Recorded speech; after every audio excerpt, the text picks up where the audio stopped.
Welcome to Team Futurism. Today I'm interviewing John Roescher, who is the CEO of the digital design company Raw Materials.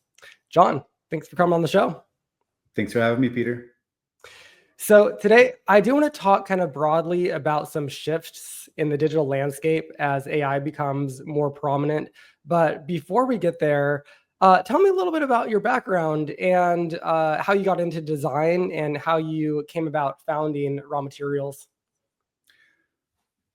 Well, my background is pretty random and erratic and nonsensical, but there has been a common thread that it actually took me many life experiences and only recently to understand what that is. And that common thread is I just enjoy things that are beautiful, especially things that, I mean, any kind of beauty, from a tree to things that humans have put care and effort into making into a form that is, if for no other word, great. And I found a really fascinating place for that when I was young, think junior high age, in the late 90s. And that was the internet. And it was this place that was just in itself magical. Think late 90s, getting on a computer and seeing colors and things move around. And then the idea that these are things that everyone in the world can see together at the same time. And then to think, oh, you can write a few lines of code, put some JPEGs or some GIFs out, and someone on the other side of the world can see it, interact with it. You can make things, So that inspired me very early, and the rest of my, if you would call it a career, has been spent trying to make great things exist, and primarily myself, in the realm of the quote of the internet, digital things. But that's taken me on a journey of trying to make things myself, which I found very quickly was the least efficient way for me to make great things exist, through to trying to start some companies where I would apply that way of thinking and people's capital to make things, and to make them successful because they were approached with that level of care and effort, to investing in things, to try to help other people in their missions. And I think that the groove that I have found where I would say I'm most kind of efficient or effective at directly contributing to more great things exist is in the form of quote an agency, which is where I get to build a team, where I get to help build a team and then enable that team to make great things. And so that's been the longest stretch of my career as a founder or CEO of an agency, that really started back in 2011 until today in a couple of different versions, has been my like I say, the most of my work has been in that vein. And then that brings me to today, where Raw Materials is the best version of that I've ever been able to work on. I'm kind of curious who makes a good digital designer. I've worked for a number of different websites, primarily as like a content guy. I was like the content manager for Indiegogo. I worked for FindLaw, a number of other like startup-ish companies in the Bay Area. And it's kind of funny because everybody who works like somewhere in the world of like the content of a website, everyone thinks that they can do design. It's one of those roles that like everybody's like, I could redesign this, or what's up with this website.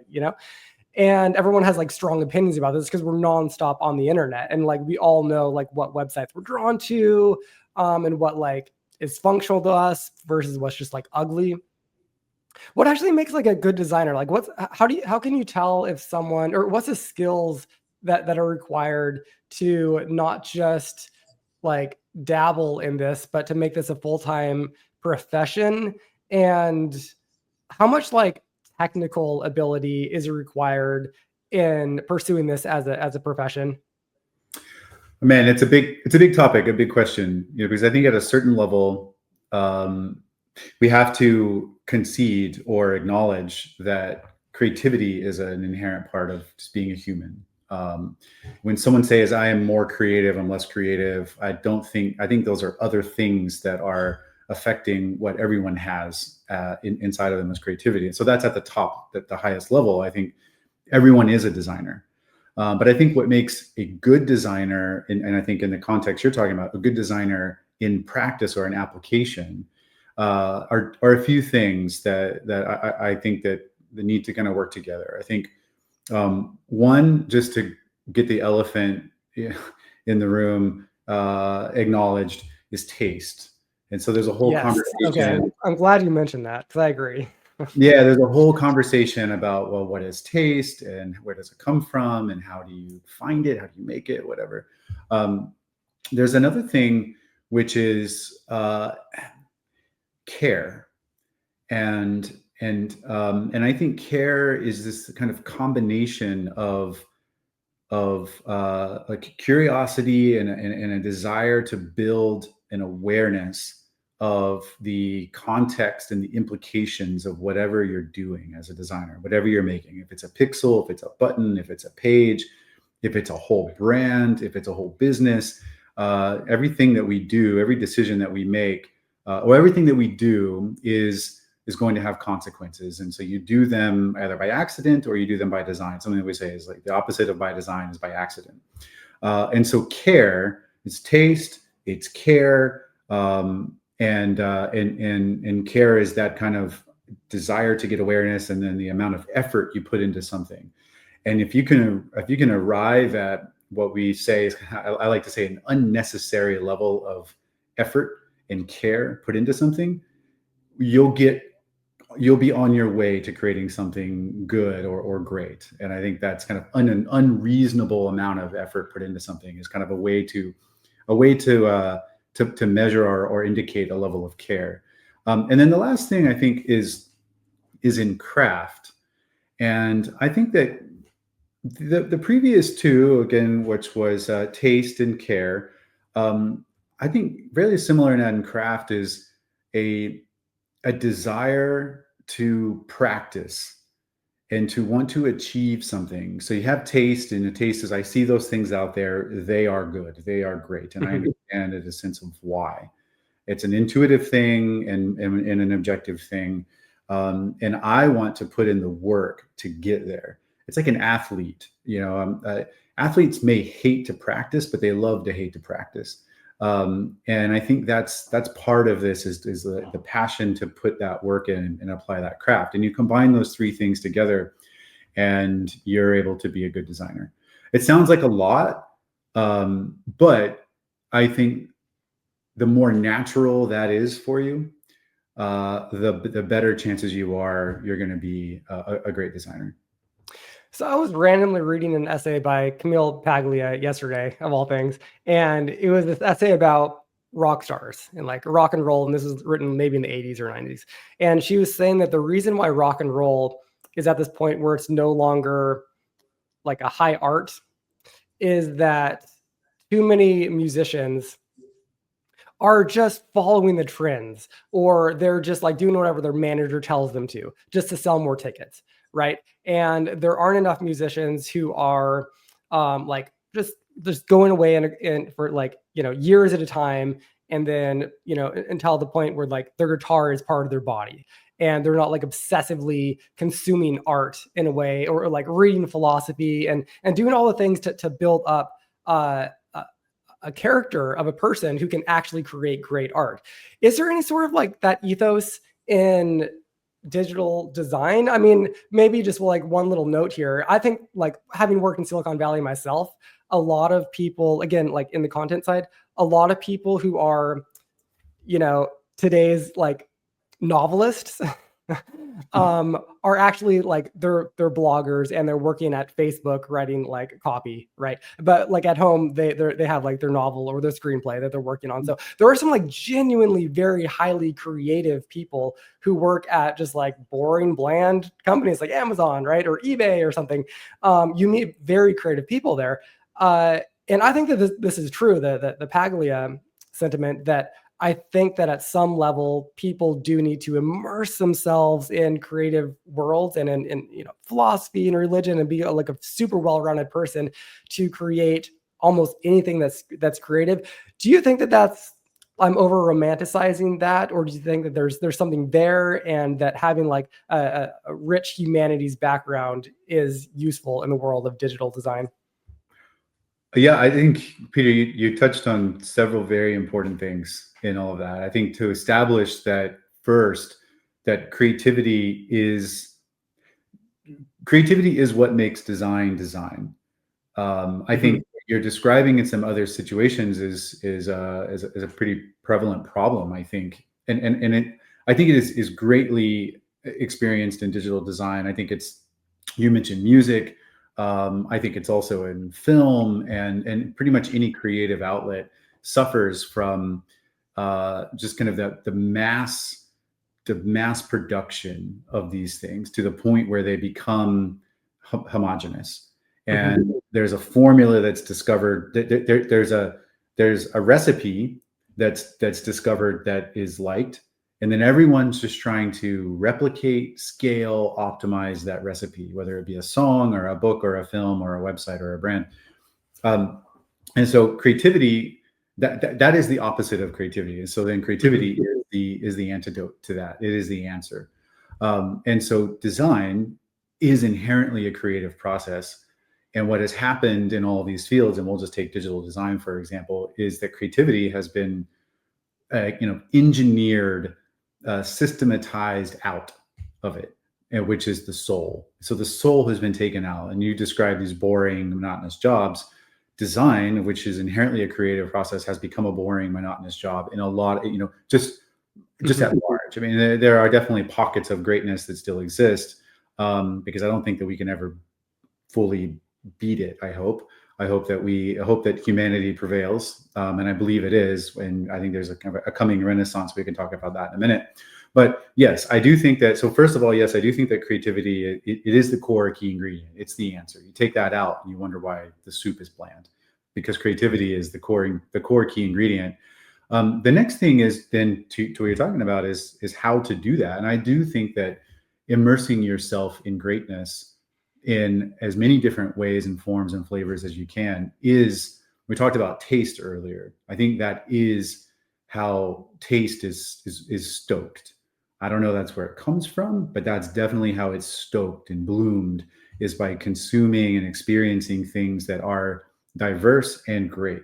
I think there's just this notion that's been around for a very long time of, the quality and diversity of your ideas as a creator is kind of is in direct correlation to the quality and diversity of your inspiration, which is really similar to what you just said.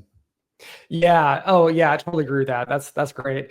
So when I was on raw materials, looking at some of the projects that you've worked on, one jumped out at me, which was a project that you worked on with Meta, and it was this project of trying to do a visual representation of sound.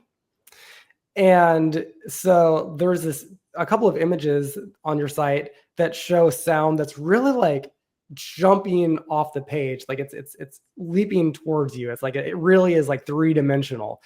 And this was so cool. And it reminded me, actually, just speaking of like art references, it reminded me of Jack Kirby, the early. Are you familiar with Jack Kirby at all? No.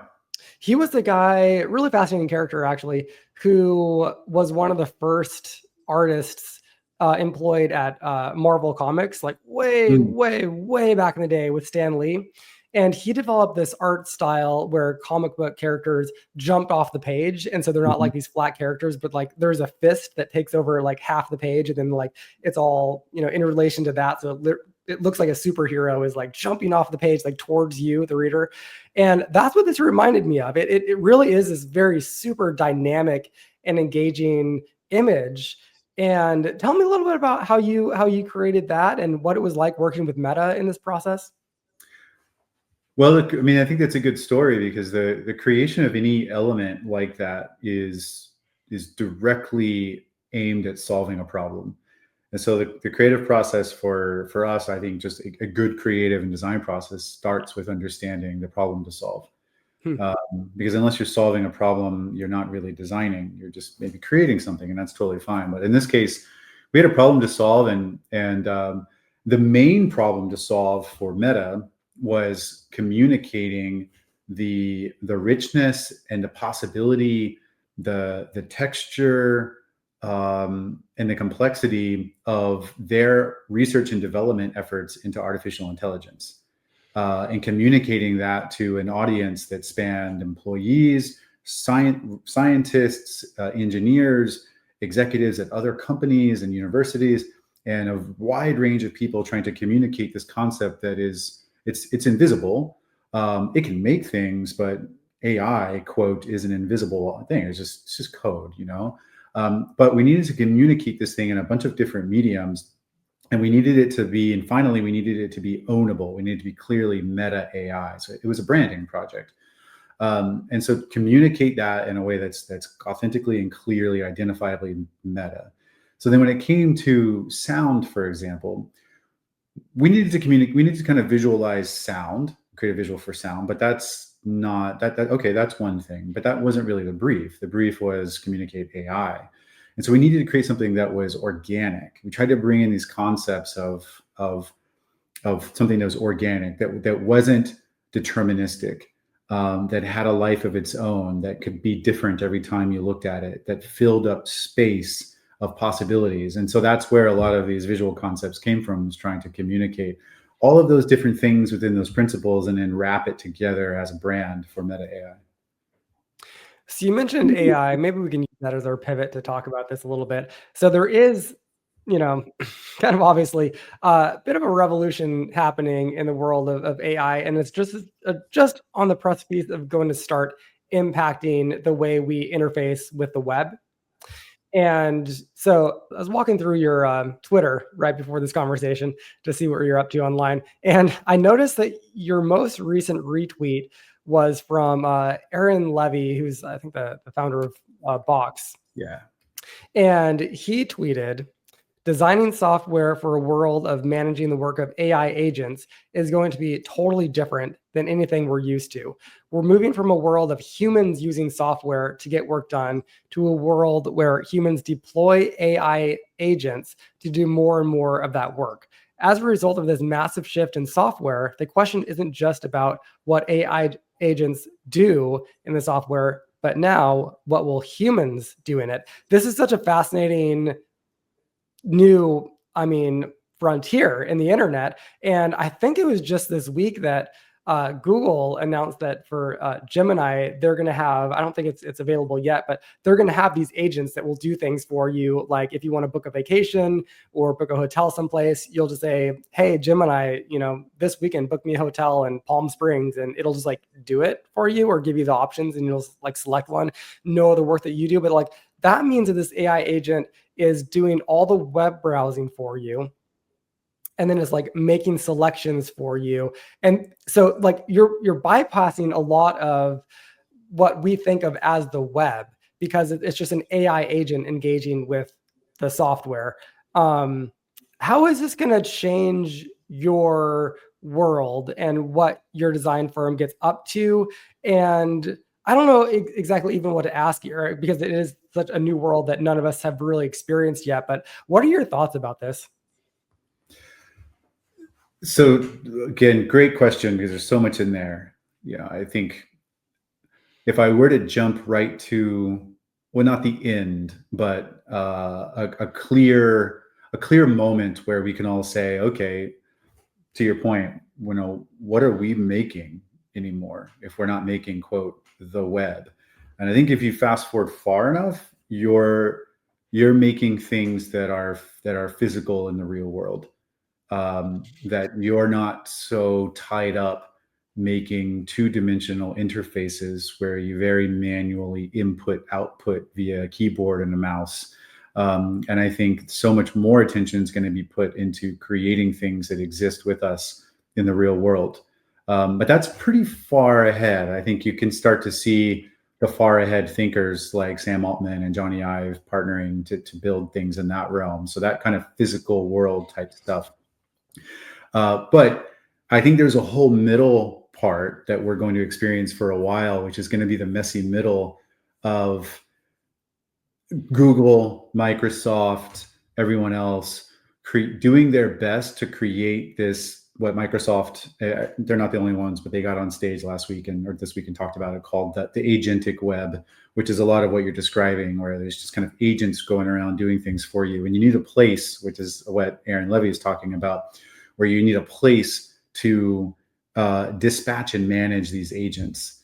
What I think is interesting, first of all, why I liked and retweeted Aaron Levy's tweet was mostly because I'm happy that a CEO of a big enterprise software company, is tweeting with such care about design. And that's a job done. I just want to heart, promote that. Let's talk about that. Patrick Collison from Stripe also getting very involved in the design conversation. Airbnb and Brian Chesky have been for a long time and are getting back involved in the design conversation. And this is kind of big D design and the power of beauty and aesthetics. Anyway, that tangent aside, that's why I retweeted that tweet. But I think that everyone's going to be trying to figure out how to make websites that people can use, but some people can have agents use. Agents are going to be clumsy.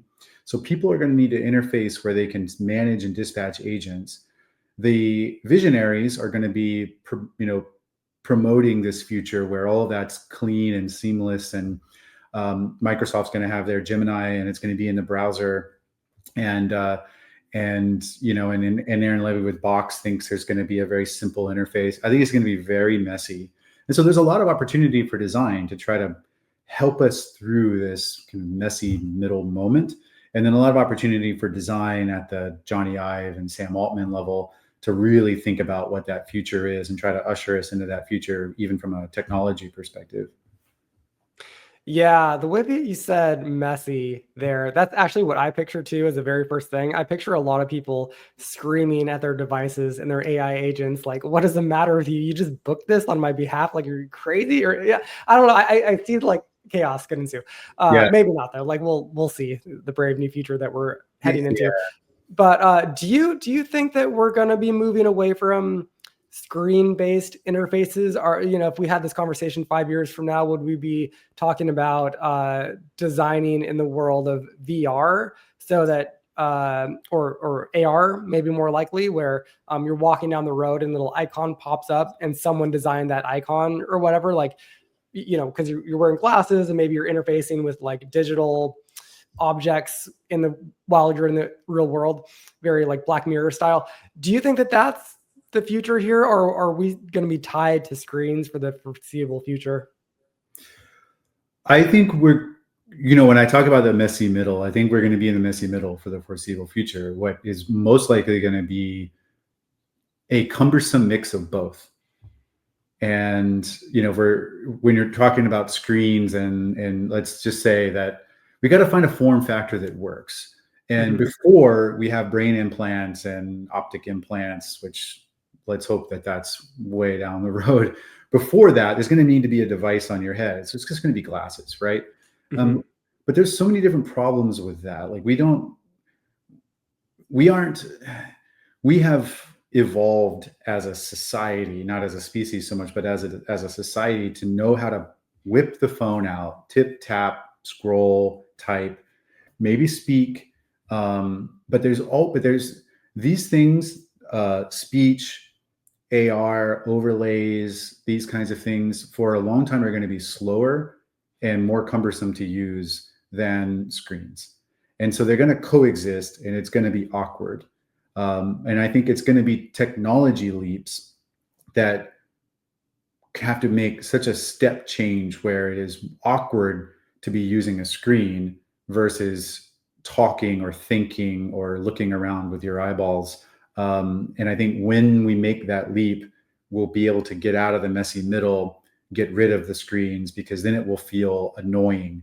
Kind of like how today it feels annoying to make a phone call and talk to someone and deal with the thing and all of that. Like it's not, most people are more comfortable chatting or filling out a form or directing with my finger what I want to happen. There was a time where that was more cumbersome than just making a phone call to 1-800 help me book my flights. And then there was this change where it's like, I don't want to call someone to book my flight. I want to go and I'm done. That will happen with screens to the more kind of immersive, more kind of getting tech to be invisible and just thinking, speaking, looking, whatever it's going to be. But that's going to have to make that big change. And until we do, we're going to be in that messy middle where it's kind of an awkward mix of both. Yeah, one thing that people never talk about in this conversation is there are always populations of people, like large populations of people that just are not early adopters. And no matter where tech goes from here, they're not even going to see it for the next, 5 or 10 years. I'm thinking of like my in-laws, my father-in-law, who he does still, to do anything, he will call his bank, he will call like UPS, like he's just making phone calls all day. Yeah. I can't wait to make my phone call to my insurance company today. Something that I would just like die to have to do. He just like looks forward to that sort of thing, right? Or people who live in small towns. I can imagine a world where there are still, like even today, lots of communities in the United States of America where like the bandwidth is terrible. And so you can barely get internet on your phone. And imagine where we do transition like radically into some AR world that's screenless. You just Yeah. may not have the bandwidth in like literally half the country or something Yeah. for until like significant infrastructure rolls out. Like it's an infrastructure problem at some point, right? So yeah, I think that there's a lot to be said about that messy middle period that we're going to be entering into, and a lot of people are still going to be getting their proverbial phone books no matter where we go from here, right? So that alone makes this a pretty fascinating time. You live in Austin, I think, right? That's right. Are you from Texas? Yeah, I am close to Okay. Austin. This is actually a conversation I like having with people. Is I do actually kind of believe that no matter how advanced we get with technology, your place still matters, like where you live. Places have like an energy and they have like a history, and all this feeds into what people get up to. And I mean, I lived in San Francisco for a number of years and definitely like fed off that energy that's there. I've never actually been to Austin. Like, tell me a little bit about the energy that you've seen growing up around Austin, as now it has become somewhat overnight a hub for technology. Tell me about that experience of living there and what that's been like to experience. I think I think that the thing that stands out most about Austin, and I know this is the same for, it could be said about any place, but Austin definitely deserves to be on the top of this list, which is change. And I think that's the Austin experience. It's a great place. You can do a video montage. In fact, I was watching one earlier in the context of music, but a video montage of Austin, and you could say that looks like 1990, and it also looks like 2025. Maybe some skyscrapers are the difference, but if you get down on the ground level, it's the same. So the vibe is there, which is creativity and greediness and fun, kind of work hardish, play very hard, enjoy the outdoors, enjoy arts and things like that, get immersed in the community. You're either in Austin or you're way out on the highways somewhere. There's just some constants. But other than that, the vibe and the culture is just one of constant change and big changes. So Austin was very sleepy and it was kind of weird. It was very, so there wasn't a lot of industry here. And so it was just more about music and culture and those kinds of things. And then there was the first big tech boom here. And then things started to become more entrepreneurial when anyone could make a website and make a business, 2003, 2005, 2007. And then things started to just blow up on the coasts. And so this was before Facebook and Google and Dropbox and everyone had offices here. And so we got a little more sleepy than the coasts. And then everyone started moving here. And then COVID happened. And now post-COVID, I think there's an interesting thing happening here where I think a lot of Austin is kind of getting a new identity, where a lot of people have moved here, not just following jobs, but following the idea of moving to a place where they can be entrepreneurial. this happened, it's happened in the past, but I think it's happening again. And so you're getting this new wave of entrepreneurial creativity, these kinds of things going on in Austin. And so the vibe is changing again. But I think that's the constant for me, is change. I think my community, for the most part in my life, has been the internet, though. And so there's been this interesting, I look at Austin more as John, not the person involved in the business world and the creative world as much as just John enjoying music and trails and things like that. And then the internet has been my real world, for better or for worse. That's just kind of how I've lived my life. If someone were to be an internet startup founder today, is it important that they move to one of these hubs like Austin, New York, Miami, San Francisco, Seattle? Or do you think that they could found this in Omaha or wherever? Like, do you think that having a culture that supports this community is important? Necessary, no. But if you are all in on what you're doing, it's probably the best thing to do. Some people have superpowers that compensate or overshadow the benefits that would come from being in a place where you're immersed in other people doing these things. Maybe you are just massively tuned into the internet and you've got dozens of communities and you're in group chats and this and that. You have other ways of doing things. But unless you are that special kind of person who you're just the king or queen of Omaha and you totally tuned in and you're owning it there, that could be great. So unless there's something that is, I think you should absolutely move to a place where the people around you are pushing you to be better. This was interesting. Sam Altman and Jony Ive released this video the other day where they were walking through San Francisco, and then they meet each other at a restaurant in North Beach. And the first thing they talk about is how San Francisco is such a magical place, and it's no wonder that all of this like tech innovation is coming here, and how they both feel so inspired about this location. I want to talk a little bit about those two characters in particular, because they are so relevant right now. Maybe I'll actually ask about Jony Ive. There's a big debate right now on Twitter happening about whether or not he's actually good at what he does, or else he's like some sort of a has-been or something like this. And he was the guy who designed a lot of the Apple products, a lot of them which people actually don't like. So like all the dongles apparently are like partly because of this guy. And then also he just wanted to make things thinner and thinner and thinner. And this is how we got the keyboards that no one necessarily likes on the laptop, etc. Do you have any strong opinions about him or about this desire to make things like slimmer and like less imports, etc.? I mean, I don't know. Like, are you a fan of his innovation style, or do you have any thoughts? That's a little complicated. So it's a good question. I think it's really interesting, because I think there is a middle. So if Jony Ive, and the idea of Jony Ive is this kind of spectrum of things, I think there is this middle that we may not like, which is maybe some of these the thinness, taking away from what we would like, as in terms of functionality and things like that. And I think it's like everyday basis, like it's easy to get frustrated with a thing that you can or can't do with one of the things that he's designed.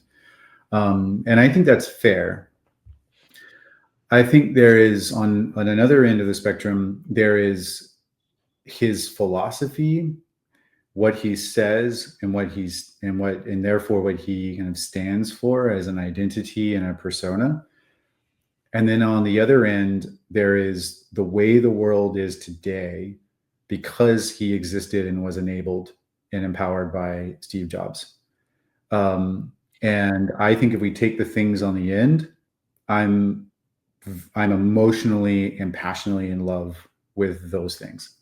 Hmm. Now, I can agree on some of the stuff that was kind of that was the outcome of that, and some of the little functional things that you're talking about, and but I think it's easy to go into a world that is, I would say, objectively better because he existed and he was empowered, and pick on things that I would have done different or I would have done better.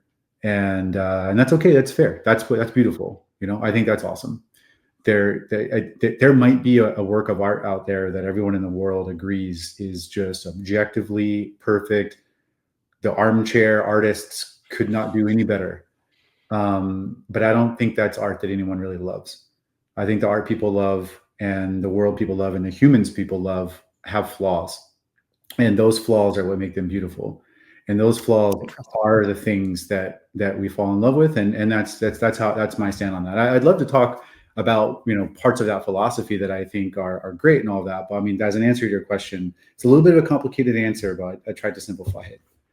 That's actually funny. I think about this all the time. Actually, the picture behind me, you see, it says is poems, kind of right Uh-huh. above me, and why that's there and why it exists in the first place is that I bought that at this place called Bookshop in Oakland.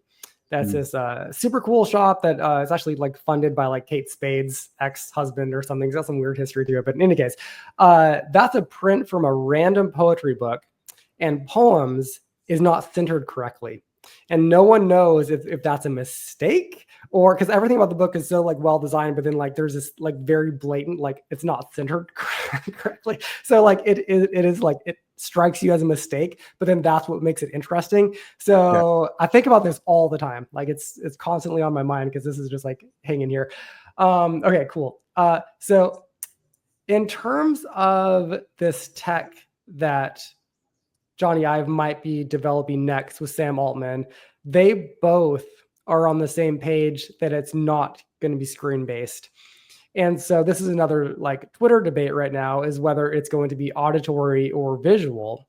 And both of these things have been tried, right? There was the little pen Mhm. last year that some, I think also Apple designers had their little found up and or startup, and you would just like talk to it and it would also maybe kind of like project a little thing on your hand. That company, everyone just like mocked into oblivion. I don't know if it still exists or not, but everyone just mocked it. There was also like the rabbit thing that was just auditory based, and everyone just mocked that as well. And then there obviously were like Google Glasses. There is like the Vision Pro. There are all these like goggle based types of things or like vision based types of things that have always struck mainstream consumers as clunky and just not there. So we've never seen yet a prototype that is going to be working for the average Joe who is just like at their day job and wants to interface with something tech based. We haven't seen any other product that doesn't involve a screen yet that will be like mass adopted. Do you have any thoughts about like auditory versus visual versus like tactile? I mean, I don't know. Like, what do you think that they have in mind when they say a year from now we're going to release whatever this new device is that will let you interact directly with ChatGPT? Do you have any instincts or thoughts? I have a lot. Um, First off, I think this is probably going to be whatever happens, whether it's Sam and Jony or someone else. It might even be Microsoft. It might come out of the sidelines. Well, they're not been in the sidelines, but in terms of culture and taste, they may come out of the sidelines and just make it just the default way that we interact with the world. I don't know who it's going to be or when it's going to happen. I certainly don't know what it is. If I would have knocked on Sam's door, made $6.5 billion in my own money.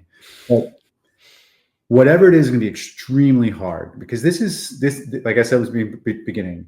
It'll either contribute to this awkward, messy middle, which is probably most likely, or it's going to require a complete step change, fundamental change in the way that we use computing to make our lives better. And that's tech, hardware, financing, design, conviction, culture, all of these things coming together in such a huge way. That's kind of the iPhone moment. I don't know. We have a few of these things to point to in the past, but only a few. And that's what's going to have to happen. And I don't know that I have any reason to believe that Sam and Jony couldn't do it.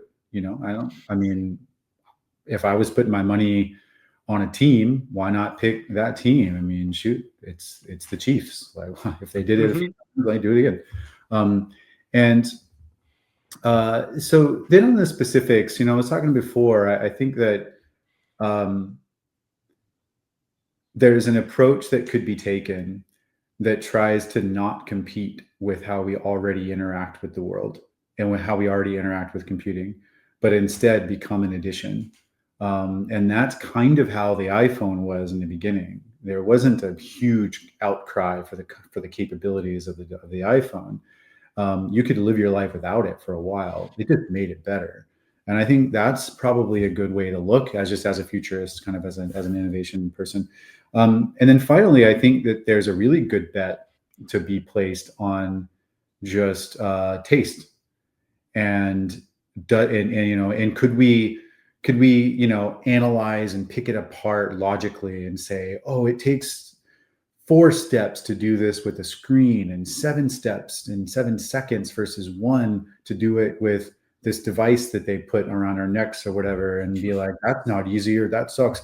Jony Ive made things so thin and took our ports away. I'm going to cry while I go buy my MacBook Pro every couple of years. Like, that might be it. It might be taste. It might be what Jony did with Apple, which is have a design philosophy. And I was saying at the beginning of our conversation, a care that's just obsessive, an unreasonable amount of effort put into making something great that might even overshoot, or it certainly overshoots what anyone wants, certainly overshoots what people want. And that might be the thing that makes this amazing. So I don't know, I can't speculate on certain form factor or interaction convention, because it might not matter, actually. Yeah, it'll be interesting to see if whatever tech comes next, if it remains a sort of a status symbol or not. Because Right. Sam Altman says that he wants to get away from tech as a status symbol, but that's what Apple is, right? Like, it is a top 10% of people in the West who have iPhones, and everybody else has like some different product because they're like cheaper. The iPhone is the expensive flagship product, and so like it's a status symbol, right? Do you think that we're gonna continue to have an emphasis of status symbols with our technology, or do you think that in Sam's vision we're gonna get away from that and we'll just like more seamlessly interact with tech as if it were like tap water? Another great question. I think that it's complicated. I think that there are status symbols. So if we pick layers, right, there are status symbols where 2 things where it's completely unnecessary to have it. People don't need 3 vehicles. Okay. Right. Well, Yes. people don't need 1 vehicle, but man, it sucks to not have one. So depending on where you live, but most places. And then there's the vehicle you have. You can have a $10,000 vehicle that does exactly what you need, or a $300,000 vehicle that does exactly the same thing, performance and all that aside, right? And so that's certainly a status symbol. It's just paying for the logo, right? And then I think there's a status symbol that comes along with both the kind of the combination of with intelligence, right? And intelligence, now we're going off on a tangent, I'll try to wrap it up. Intelligence is directly correlated to privilege. Now, you can have genetically a little bit more going on and less, but that by far is overshadowed by privilege. Where you were born, who your parents were, what your situation was you were born into, and then that is how you build a level of intelligence. And so there is this kind of indirect status symbol of having enough money to buy decent things like an iPhone, and knowing how to use it, having how to use the internet and computers to the extent that you can build wealth for yourself, right? And so then I think there is that kind of quote status symbol that people who do that aren't choosing to show off their status, but they have a status, mostly as a result of privilege and hard work on top of privilege. Then I think that when you get back to Sam Altman, I think that he would probably like to see a all tides rise, so that there isn't those who have AI help them in their lives and those who don't, and you get to show off whether you are or you aren't. Kind of like the internet today. Everyone, at least in America, can use the internet and can use the internet to run their lives. It is accessible, and it's in every library and airport. Just it's harder for some people and easier for others. I think that's what he would like to see AI do, because I think that's just inevitable. That's just what's going to come. Like, life and AI are going to become interchangeable.